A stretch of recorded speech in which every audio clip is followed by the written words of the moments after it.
La première métallurgie en Corse, 3500-1700, avant Jésus-Christ. Alors juste un petit mot pour dire pourquoi ces bornes chronologiques. 3500 avant Jésus-Christ, c'est un chiffre arrondi, on peut considérer que c'est à partir de ce moment-là qu'on peut discuter d'une production de métal, en l'occurrence de cuivre, en Corse. Et 1700 avant Jésus-Christ, c'est un moment où, autour de la Corse, la production de métal, cette fois-ci d'alliage, de cuivre et d'étain, c'est-à-dire la production de bronze, a franchi un palier quantitatif avec vraiment une production de lingots, et que donc on passe d'échanges qui commencent vers 3500 à de vrais trafics archaïques en quelque sorte, c'est-à-dire presque un vrai commerce avec des métaux qui sont produits à un endroit, qui sont diffusés sous forme de lingots, qui sont retravaillés dans d'autres endroits. Donc c'est vraiment deux points de bascule dans l'histoire des sociétés, du fonctionnement des sociétés anciennes sans écrit, deux points de bascule, 3500, 1700. Ça va. Alors, bonjour à tous. Nous avons souhaité commencer par un type d'objet, d'artefact que nous ne retrouvons jamais dans nos contextes occidentaux. Il s'agit d'une tablette qui provient du site Tours, du coup au Proche-Orient. En 1750, avant notre ère, de l'autre rive de la Méditerranée, nous sont parvenus des textes attestant d'échanges, de commerce et de transactions. S'il s'agit de la plus ancienne plainte d'un client à un commerçant, cette tablette est également révélatrice de la réalité des transactions du métal. Donc ici, dans le texte, on peut voir qu'il y a tout un vocabulaire employé qui nous indique sur les échanges, sur la valeur des lingots de cuivre, la qualité qu'on pouvait attendre sur le métal. Et tout ça est fondamental pour faire des comparaisons avec ce que nous allons retrouver dans nos contextes occidentaux dans lesquels nous n'avons pas de texte. Donc il n'est pas question ici de transposer des réalités économiques et artisanales entre le pays de Tours et la Corse, néolithique. Toutefois, ce texte permet d'ouvrir une voie de réflexion sur les valeurs du cuivre et les attentes que l'on pouvait avoir sur sa qualité.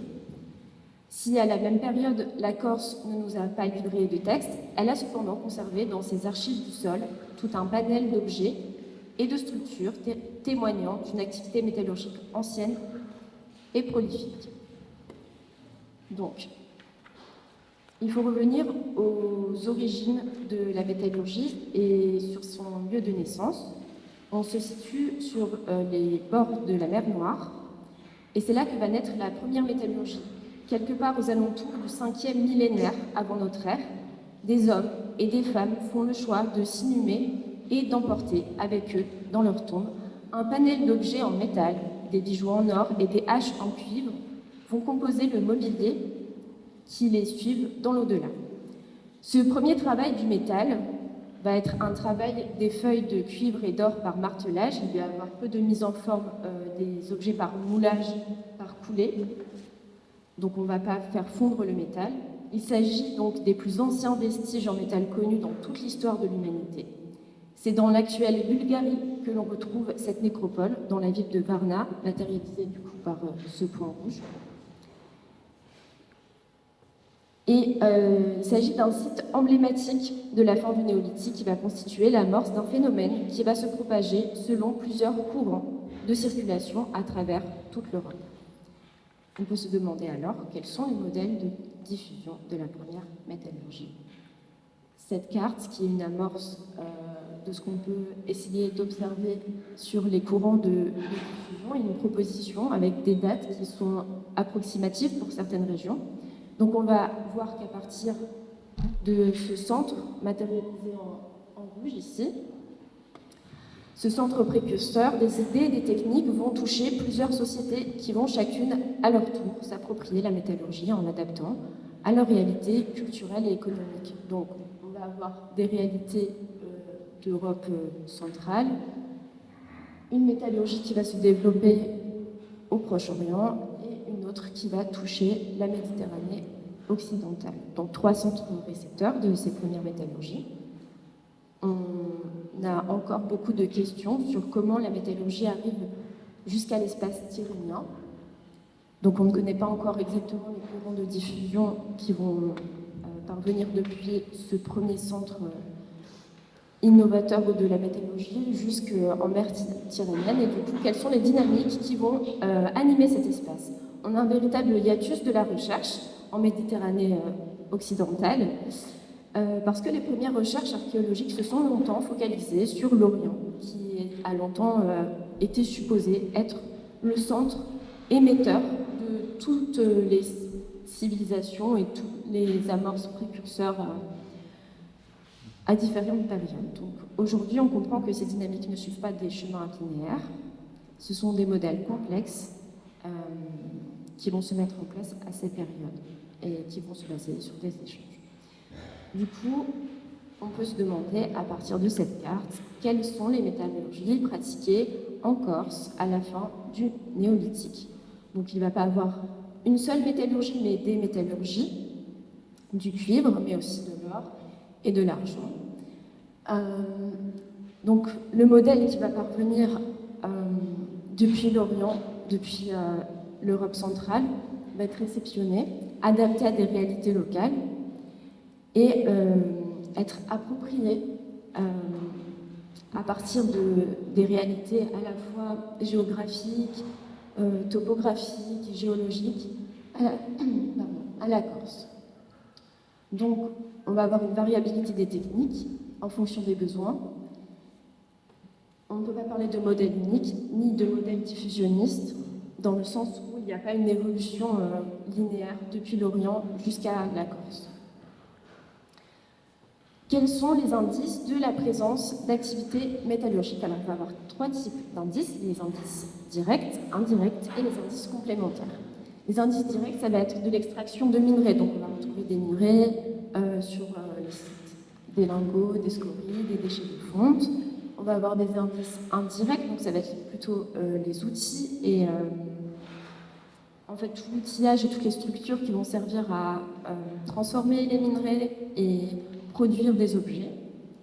Et enfin, on va avoir les indices complémentaires comme l'iconographie. On connaît les statues minières en particulier qui ont représenté des objets en métal. Et on va avoir les objets finis. Donc pourquoi ce sont des indices complémentaires? Parce que les objets finis ne sont pas en eux-mêmes des témoignages directs d'une pratique de la métallurgie, parce que les objets peuvent être importés depuis d'autres régions sans être nécessairement fabriqués dans la région concernée. Alors, du coup, à partir des données issues des fouilles de Pascal, les fouilles préventives menées dans le cadre de l'INRAP, j'ai pu donner une amorce de la chaîne opératoire de la métallurgie qui peut être pratiquée en Corse. Donc c'est une amorce, une première approche qui va être développée dans le cadre de ma thèse. Donc ça part du dépôt minier dans lequel on va extraire le minerai et le transporter. Donc ça nécessite des prospections et de l'extraction minière de la part des hommes et des femmes du néolithique. Donc ça va être transporté jusqu'aux aires de traitement métallurgique dans lesquelles on va retrouver des lingots qui, pour être créés, ils vont devoir subir une transformation du minerai en métal. Donc il va y avoir toute une préparation du minerai, du concassage, de la réduction, etc. Ces lingots vont être transportés vers des ateliers où on va les transformer en objets finis. Donc on va créer les objets en les mettant en forme à travers diverses techniques. J'en parlais tout à l'heure, du coup ça va être soit de la transformation par martelage, soit du moulage d'objets avec des moules du coup. Et ces objets vont être eux-mêmes échangés ou voyager en tout cas vers des lieux d'utilisation. Donc des lieux d'utilisation finale. Et ensuite ces objets vont du coup subir un dépôt ou un abandon jusqu'au lieu de découverte que nous, archéologues, allons explorer. Ces objets ne peuvent parfois pas être abandonnés immédiatement parce que le métal est un matériau recyclable, il peut subir des modifications à l'infini, donc on peut retourner au processus jusqu'à l'atelier et ça peut durer comme ça pendant plusieurs générations. Voilà. Donc on a 4 niveaux. Le niveau des indices, c'est ce qu'on va retrouver en matériaux sur les sites archéologiques, les structures, qu'on va aussi retrouver et explorer. Les actions, ça va être ce qu'on va interpréter, et les activités également, ça va faire partie de l'interprétation à partir de la donnée. Ici, sur nos sites en Corse, on a toute cette partie de la chaîne opératoire qui est attestée sur les sites de l'INDNet, Estrella et Stabile. À partir de cette donnée, il va falloir faire parler les objets et les structures que l'on va identifier. Et pour ça, à travers la thèse qui est en préparation, je vais établir un protocole d'analyse en 3 temps. D'abord une analyse typochronologique, ensuite une analyse qui fera appel aux sciences des matériaux, et enfin une remise en contexte à l'échelle européenne et méditerranéenne en comparant avec des corpus de l'espace tyrrhénien, des corpus sardes et d'Italie du Nord. Donc, l'analyse typochronologique sera essentielle pour replacer les objets dans un contexte chronologique fiable en comparant avec d'autres types de matériaux. Ça va compléter la chronologie de la fin du néolithique jusqu'au début du bronze final. Il va avoir besoin, donc, à partir de là, de faire des observations un peu plus précises à l'œil nu ou à la loupe binoculaire. Il va falloir aussi déterminer des styles et des morphologies à partir d'un corpus d'objets de référence, donc ce dont je parlais du corpus sarde et d'Italie du Nord, ce qui va permettre de connaître les jeux d'influence et les aires de culture. Donc, dans un deuxième temps, il va falloir développer un protocole d'études adapté à la métallurgie du cuivre en faisant appel aux sciences des matériaux. Pour cela, on va pouvoir utiliser tout un tas de processus, donc à la fois l'imagerie RX, la radiographie, l'acquisition 3D, photogrammétrie, scan 3D, la microscopie à travers les microscopies à balayage ou les microscopies, d'autres types de microscopies, et les analyses de surface, FTI, imagisme, hyperspectral, etc. Donc tout cela va pouvoir nous permettre de répondre aux questions de mise en forme des objets. L'objectif sera de retrouver le geste, les techniques, et donc de remonter la chaîne opératoire pour comprendre la main qui a mis en forme les objets et du coup retrouver les artisans et permettre d'essayer de mettre en avant des techniques spécifiques à la métallurgie en Corse, dans son espace tyrrhénien. Donc là, on a un extrait du corpus d'objets que je vais étudier, donc de la fin du néolithique et du bronze ancien, les bornes chronologiques qu'on présente ici. Et en fait, on se rend compte que ces objets sont typiques de ce qu'on peut retrouver dans d'autres régions. Évidemment, le corpus n'est pas aussi étoffé que ce qu'on va pouvoir retrouver en Sardaigne ou en Italie pour l'instant, mais ça c'est dû à des réalités d'investigation du terrain qui sont du coup une amorce de ce qu'on va pouvoir espérer retrouver dans le futur. Donc la fin du néolithique est un véritable bouleversement social à travers plusieurs niveaux. Alors ici, j'ai choisi de vous présenter des stèles de l'Italie du Nord qui représentent du métal. Donc, qui va choisir de se représenter de cette manière? Ça va être une élite sociale qui va prendre place à la fin du néolithique. Ici, ils ont choisi de se représenter avec des objets bien particuliers. Les statues identifiées comme masculines vont avoir des poignards en cuivre et la statue identifiée comme féminine a de la parure en métal. Donc la fin du néolithique a plusieurs réalités, des mutations socio-économiques, une spécialisation des artisanats, une apparition de nouvelles élites, un développement des échanges sur de longues distances, la généralisation des conflits et la naissance de la guerre, tout ça va justifier cette première métallurgie. Et ça va être des phénomènes qui vont se confirmer au cours de l'âge du bronze, dans lequel tout ça va prendre toute son ampleur. Et je vais du coup laisser la parole à Pascal pour prendre la suite de cette présentation. Alors voilà, je vous propose maintenant d'illustrer le propos avec les données archéologiques et puis d'aller un petit peu plus loin et de voir en quoi justement la fin du Néolithique c'est un phénomène historique et spécifique à la Corse.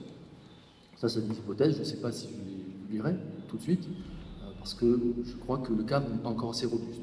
En tout cas, un cadre robuste, c'est la périodisation de tout le Néolithique de la Corse, et vous avez en pointillé dans le cadre sur la droite de l'image la fin de la période. Vous voyez qu'il y a un groupe qui s'appelle le groupe de Terrina. Le groupe Terrina, c'est la nomenclature des préhistoriens. On trouve un site, ils en font un site éponyme. Et pourquoi? Parce qu'il y a des assemblages de production matérielle. Suivante. Alors, Terrina, c'est sur la côte orientale de la Corse, c'est à Aléria. Ça a été donc fouillé à partir du milieu des années 70 jusqu'au début des années 80 par Gabriel Camps, qui avait été appelé par Georgias d'ailleurs, pour fouiller sur l'habitat proto-historique étrusque en fait, d'Aléria. Et les vestiges que l'équipe de Gabriel Camps a mis au jour, en fait, se sont révélés être des vestiges de la fin du Néolithique, donc rien à voir, mais c'est venu opportunément combler un hiatus de la recherche, parce qu'à ce moment-là, on passait finalement d'un plein néolithique agro-pastoral sans aucun métal qui semblait perdurer dans un état figé à l'âge du bronze. Et soudain, Gabriel Camps trouve ces vestiges, a des datations radiocarbone qui montrent qu'en fait cette métallurgie elle est ancienne, elle est dans le milieu, elle débuterait dans le milieu du 4e millénaire avant Jésus-Christ, c'est-à-dire aux alentours de 3500. Le groupe de Terrina présente l'avantage pour nous archéologues d'avoir des productions matérielles de la vie quotidienne extrêmement spécifiques, très bien identifiées, avec évidemment céramique composée de différentes formes, avec différents décors, etc. Donc toute une gamme de vaisselle, avec aussi une taille de la pierre qui est bien présente, essentiellement d'ailleurs sur des rhyolites locales. On fabrique des pointes de flèche, dont d'ailleurs on dit à un moment donné que pour obtenir des pointes de flèche de cette forme, il faut utiliser ce qu'on appelle des compresseurs en cuivre, c'est-à-dire des éléments qui permettent d'enlever des tout petites esquilles de matière, de roche. Pour pouvoir obtenir ces pointes de flèche, il faut avoir un compresseur extrêmement fin et assez dur, mais pas trop. Et donc, le cuivre semble être le meilleur candidat pour ça. En Corse, on n'a pas d'attestation directe. À l'extérieur de la Corse, autour de nous, oui. Il n'y a pas de raison qu'en Corse, ça ne se produise pas. On a continué de travailler. Par exemple, là, je vous montre un segment de la vaisselle du groupe de Terrina, qui est vraiment très spécifique, avec ces perforations qui sont faites de l'intérieur vers l'extérieur, juste sous le bord, avant cuisson, donc sur une pâte crue, qui laisse un bourrelet non réessuyé un peu moche pour nous, en fait. Ce n'est pas un décor, c'est un segment de la vaisselle qui a un rôle utilitaire. Alors, on essaie de savoir lequel. Pour l'instant, on n'arrive pas bien à comprendre. On pensait que ça avait un rôle dans la transformation du lait d'animaux, mais en fait, les déterminations isotopiques que j'ai fait faire nous montrent que ce n'est pas le cas. Donc, sur la métallurgie, Terrina, au milieu des années 70 et des années 80, tout un ensemble d'indices indirects de transformation, en tout cas, de métal sur place, avec des creusets, des scories, des espèces de bouches qui vont dans le four. Hein. Le point de fusion du cuivre, c'est entre 1100 et 1200 degrés. Donc, il faut monter à une certaine température. Donc voilà, creuset en forme de bouche, avec une empreinte carrée, parce qu'il faut pouvoir le porter dans le feu, puis ensuite le retirer. Des petits objets en métal, donc des sortes de grosses aiguilles qu'on appelle à laine. Mais tout ça est trouvé en fait dans une seule et même structure archéologique, une grande fosse, qu'on appelle une fosse dépotoir, parce qu'on considère qu'elle est comblée avec le rejet des activités domestiques. Et en fait, on ignore tout de l'endroit, de comment est l'endroit où vivent les gens. On a donc des vestiges très caractéristiques, on a une métallurgie qui est ancienne, qui est bien attestée, un type de métallurgie, de transformation, mais on ne sait pas dans quoi les gens vivent. Alors, un peu plus tard, à partir du milieu des années 80 jusqu'à la fin des années 90, avec et sous la direction de Joseph Cesari, nous allons fouiller un établissement dans le sud-ouest de la Corse cette fois-ci, du groupe de Terrina, qui va nous donner pour la première fois une vision de ce que peut être une habitation, une série d'habitations de cette époque, de ce groupe. Et associé évidemment toujours de la métallurgie, notamment cette forme comme ça de grosses couches, là, de cuiron, qu'on appelle creuset. La même chose. Mais finalement, une connaissance qui s'affine mais qui reste assez sommaire. Encore un peu plus tard, cette fois-ci dans un autre endroit de Corse, on est dans le Nio, reconnu le lac de Calacouche, avec Jean-Philippe Antonini, je vais fouiller sur un éperon, sur la commune de Calacouche, qui va nous livrer aussi des vestiges, toujours de ce groupe de Terrina. Tu peux passer là-dessus. Et cette fois-ci avec un plan de maison un peu plus complet. On reste toujours sur une maison, on n'a pas d'idée de comment ça peut fonctionner quand il y a plusieurs maisons, etc. Mais on affine petit à petit nos données, et là aussi, il y a des traces de métallurgie de cuivre, avec en particulier une matte cuivreuse, qui en fait n'est pas un lingot, mais qui est donc un reliquat de cuivre resté au fond d'un creuset, et puis une toute petite série de quelques outils qu'on appelle des maillets de métallurgistes.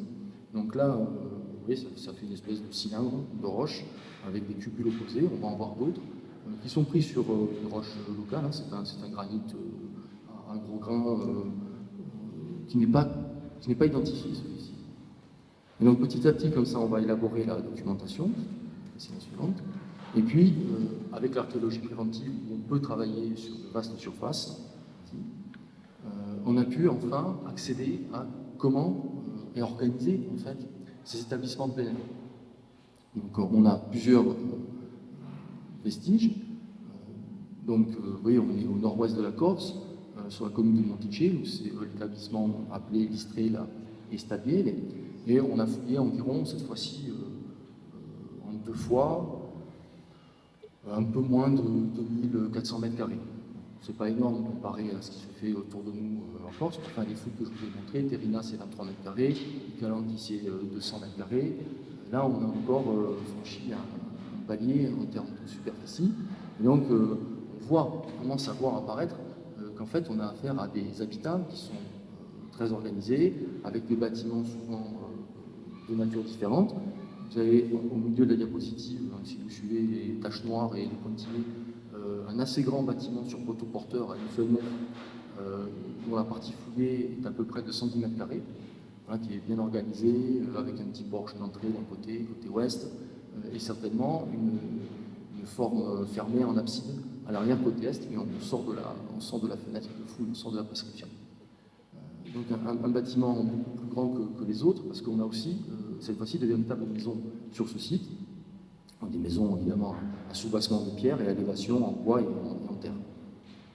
Donc, un peu plus tard, on a fouillé juste la parcelle d'à côté, un peu plus à l'est, et alors non seulement on a à nouveau des plans de maison, on voit qu'on commence à avoir dans un même espace des groupements avec des maisons, des petits appentis associés à ces maisons, des dépendances associées à ces maisons. Ces maisons ont des plans relativement complexes avec plusieurs PS, avec souvent plusieurs foyers, au moins un foyer par pièce si ce n'est 2 foyers par pièce, et puis autour des espaces de circulation, et puis certains espaces qui sont dévolus à des activités spécialisées. Donc là, en violet dans le centre, les taches un peu anguleuses violettes, ce sont des aires de traitement de grillage de minerais, de cuivre.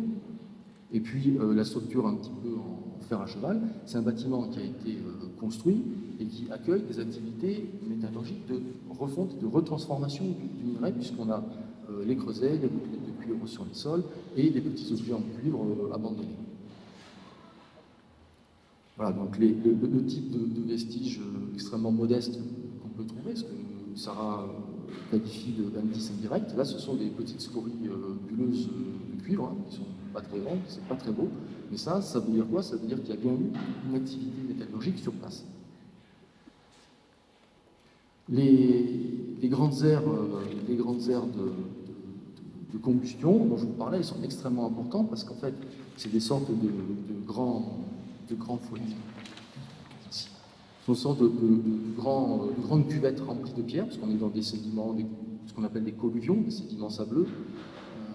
Et donc on a créé une sol assez solide sur lequel le grillage du minerai s'effectue. Donc, il y a une grande combustion, même autour de ces structures qui font entre 4 et 6 mètres carrés. On a des auréoles rubéfiées où le sédiment est transformé, extrêmement dur, extrêmement duré. On a très très bien les niveaux d'ouverture, on a très bien les sols conservés. Et on en a comme ça 4, dont on voit que d'ailleurs elles ne fonctionnent pas toutes en même temps et elles sont réutilisées au fur et à mesure. On récupère des blocs pour recréer donc des radiers sur lesquels les minerais sont grillés. Donc on a les minerais grillés coincés entre les cailloux. Et ça, c'est vraiment important parce que c'est la première fois qu'on a une preuve indirecte de traitement de minerais sur place. Jusqu'à présent, je n'avais pas parlé de production de métal, j'ai parlé de transformation du métal, mais là, on a une preuve indirecte de production de métal. Alors, d'où vient le minerai? C'est une autre question.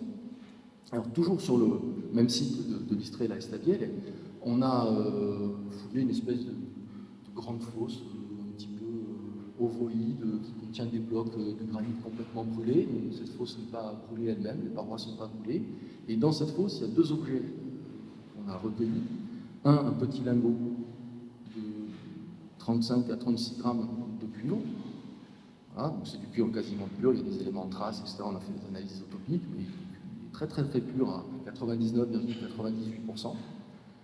Et puis il y a un autre objet qui est aussi très intéressant parce qu'il est comparable à celui que nous avions trouvé dans le Nilo quelques années auparavant, qui est donc ces outils hybrides qui sont mis en forme sur des roches locales. Là, c'est une aplite, c'est un granit très leucocrate, très clair. C'est un granit filonien, en fait. Et vraiment, ce sont des objets à usage multiple, mais qui sont clairement associés au travail du métal. Et puis, en 2018, avec Florian Soula, on a conduit une nouvelle opération de fouille préventive à la construction d'une maison individuelle, donc dans la basse vallée du Taguignan, pas loin du site éponyme de Terrina. Ensuite, donc on a une petite emprise d'environ 1000 mètres carrés, toujours on joue sur quand même des petites surprises. Là, les sols archéologiques ne sont pas conservés. Sur une terrasse à galets, il y a très très peu de sédimentation. Et donc, une fois qu'on a retiré la couche de labour, qui là n'est pas une couche de labour d'époque contemporaine, en fait c'est une zone qui a été cultivée très certainement jusqu'au milieu du 19e siècle, et puis ensuite abandonnée et pas remise en valeur avec l'arrivée des piémons. Donc on n'a pas un défonçage très profond de la terrasse à galets, ce qui fait que si les sols archéologiques, la surface sur lesquels les gens marchaient il y a 5000 ans, a disparu, en tout cas toutes les excavations qu'ils ont faites dans le sol sont quasiment conservées jusqu'à leur niveau d'ouverture. Alors là, on a fait de nouvelles découvertes, on avait déjà quelques indices à Istrée, la Estabielle, et on sait que certaines maisons sont posées sur des caves, par exemple, donc avec des emmarchements creusés dans la terrasse à galets, vous descendez, et donc ce sont des lieux de conservation sous les maisons, donc c'est-à-dire qu'il y a un plancher suspendu. Il y a des puits réservoirs qui sont creusés jusqu'à 3,50 m, 3,70 m de profondeur. Je crois que Jean-Jacques Grisot s'en souvient encore parce que c'est lui le premier qui en a trouvé un. Et puis voilà, un tas de traces de l'activité domestique de tous les jours. Et puis, comme c'est un site qui évolue sur plusieurs siècles, bien sûr, ça se superpose. Et là, vous voyez, on a aussi les traces d'un bâtiment sur poteau porteur, à nef unique, avec donc une façade rectiligne, et puis à l'opposé, une abside fermée. Donc ça, ce sont des bâtiments qui sont de dimensions relativement beaucoup plus importantes que les maisons. Les maisons, elles font entre 40 et 70 mètres carrés.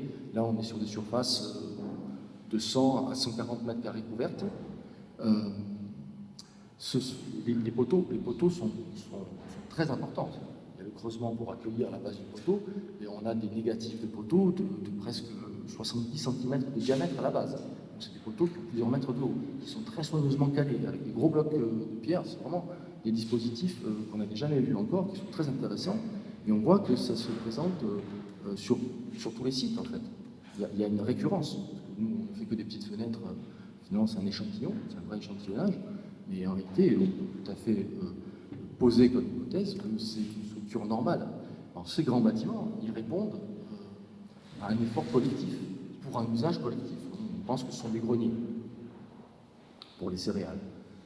Mais sur ce site, c'est pas ça le plus important, c'est ces deux petits points là qui sont tout à fait en haut à droite de l'image.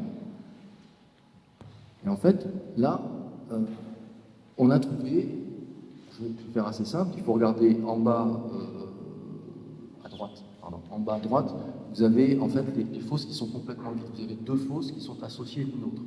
En réalité, vous avez une sorte de puits d'accès, voilà, qui donne à pouvoir utiliser l'autre partie, la deuxième fosse, en fait, et il y a une espèce, vous voyez, de rétrécissement entre les deux. Alors, je vais vous faire le scénario de cette structure. En fait, c'est un four de métallurgiste, qui est composé de deux parties, qui est composé d'une partie enterrée et d'une partie en élévation. La partie enterrée, vous avez une chambre d'accès qui donne accès à ce qu'on appelle une chambre de ventilation forcée. Cette chambre de ventilation forcée, elle est recouverte par une coupole en encorbellement, sur laquelle on installe un radier de pierre et une couche d'argile, et par-dessus une coupole. Une coupole avec une entrée, et c'est dans cette coupole que le feu s'effectue. Depuis la chambre de ventilation forcée sur la coupole, il y a un conduit central, ce qu'on appelle, équipé d'une cuillère. Voilà. Et donc l'air, en fait, rentre par-dessous, est accéléré, passe par la cuillère, et donc ça fait le concurrent en oxygène pour atteindre le point de fusion du cuivre. Au niveau du rétrécissement, entre le puits d'accès et la chambre de ventilation forcée, on a trouvé un ensemble de bois carbonisé, de très gros madriers de chênes caducifoliés, qui sont certainement des vestiges d'un châssis qui permettait de contrôler le débit d'air, la quantité d'air qu'on fait rentrer dans la chambre de ventilation forcée. Alors ça, c'est un dispositif extrêmement élaboré. On l'a daté, on sait à peu près qu'il fonctionne entre 3420 et 3100 avant Jésus-Christ. C'est un peu large comme élément de datation, mais c'est notre lot commun, hein, les datations radiocarbone, quand on les calibre, elles nous donnent des intervalles de temps. Et alors ça, ce sont des modèles de fours en Méditerranée occidentale. C'est la première structure de cette nature qu'on découvre. Il faut aller en Méditerranée orientale et particulièrement en Anatolie, vers le 5e et le 4e millénaire, donc il faut remonter le temps, pour trouver des structures comparables. Donc en fait, si on revient sur la carte de diffusion de la métallurgie, on se rend compte qu'on est à l'extrémité du pôle de diffusion, on se rend compte qu'effectivement il y a des transferts techniques qui s'opèrent suivant des modalités qu'on ne comprend pas encore, mais clairement il y a des étapes qui nous manquent entre l'Anatolie et puis la Corse.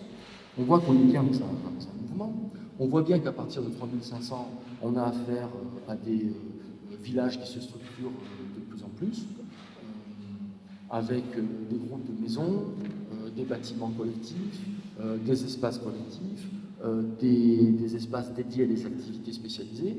Donc on voit bien qu'on a affaire à la montée en puissance de segments sociaux qui sont dédiés à une activité, qui ne font pas toutes les activités. On ne fait pas l'agriculture, l'élevage, la taille de la pierre, etc. On va faire que de la métallurgie du cuivre à ce moment-là.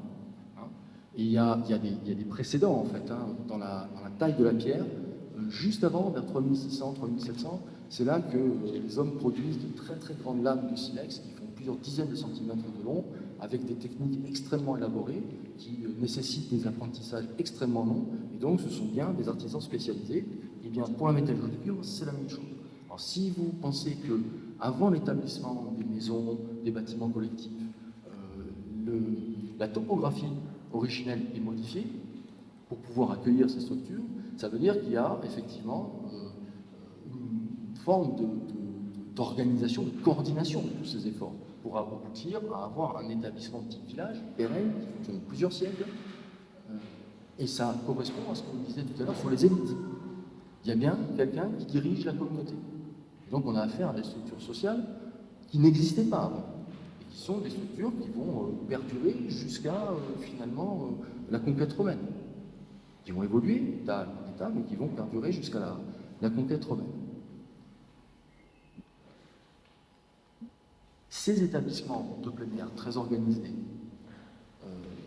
avec des groupes humains hiérarchisés, avec dans ces groupes humains des gens qui ont des activités spécialisées, eh bien, ils sont toujours associés à la métallurgie du cuivre. Et c'est là où je voulais en venir. C'est-à-dire qu'en fait, on pourrait réfléchir à un modèle spécifique à la Corse, qui fonctionne entre 3600 et 3500 et puis 3200, 3100 dans un premier temps, qui est vraiment extrêmement spécifique à la Corse. C'est-à-dire qu'on a une production de métal qui est associée à chaque grand village. Donc en Corse, il y en a probablement une centaine, plusieurs centaines, je ne sais pas exactement combien. Ma carte archéologique en contient 70, mais c'est très inférieur à ce qui a existé. Et à partir de 3200, autour de la Corse, vous avez 3 grands pôles de métallurgie qui vont se mettre en place, qui sont symbolisés par les étoiles noires, qui sont installés évidemment sur des gîtes prifères de très grande dimension. Ce sont des endroits où on sait qu'on a des mines qui sont exploitées au néolithique, au moins en tout cas pour la façade méditerranéenne, le site de Cabrières en Languedoc, ça c'est certain. En Ligurie, Libio, là, c'est certain aussi, on a une activité minière. Pour le sud-ouest de la Sardaigne, c'est un peu plus problématique, les données ne sont pas aussi fiables, on est plutôt sur de l'indirect que sur du direct. Eh bien, à partir de 3100, avant Jésus-Christ, le modèle que je vous ai décrit, en fait, il va continuer de perdurer, mais il va commencer à décliner. C'est-à-dire qu'en fait, là, on a la mise en place de grands pôles de métallurgistes qui vont diffuser dans leur région, puis après, plus tard, à partir de 2500, encore plus loin, puis après, à partir de 2000, certains vont disparaître, d'autres vont apparaître, puisque c'est la métallurgie des alliages avec le bronze qui est déjà bien en place.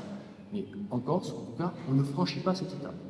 C'est pour ça que je parle d'un modèle qui est vraiment spécifique à l'île, qui est très précoce, qui joue un rôle probablement extrêmement important dans la diffusion des techniques et de la métallurgie, voire des objets, d'un certain type d'objets de cuivre, mais qui en fait dure très peu de temps et qui continue d'exister, mais qui se rabougrit, se replie sur lui-même. Parce que très certainement, entre 3500 et 3100, toute la dynamique que je vous ai décrite, parce qu'on ne va pas rentrer dans le mobilier, on ne va pas rentrer dans un certain nombre de productions, y compris dans le monde funéraire, avec la mise en place des dolmens, etc., qui sont contemporains du Terrien ou du début du Terrien. Donc, vous voyez, le monde funéraire, le monde symbolique, ça marche avec les élites. Hein. Le dolmen, c'est pas tout le groupe humain qui s'enterre dans le dolmen, c'est juste une partie. Voilà, les autres, c'est d'autres sépultures, certainement en pleine terre, qu'on ne retrouve pas d'ailleurs. Donc voilà, c'est tout ce mouvement à laquelle la Corse participe pleinement. Et travailler en Corse, ça nous permet justement de saisir cette diffusion, enfin cette mécanique, c'est exactement, d'adaptation et de rediffusion. Mais à partir de 3100, moi je crois que ce mouvement sera repris et qu'il se passe plein de choses qui vont aussi nous concerner les groupes humains de l'époque, mais qui vont à nouveau réinterpréter, réélaborer, et puis ça va donner d'autres processus et d'autres productions spécifiques à l'île, mais là on est déjà rentré, on a déjà franchi le bronze ancien en fait. Dans mon discours, on est déjà à 1700 avant Jésus-Christ. Voilà, je suis arrivé à peu près au bout.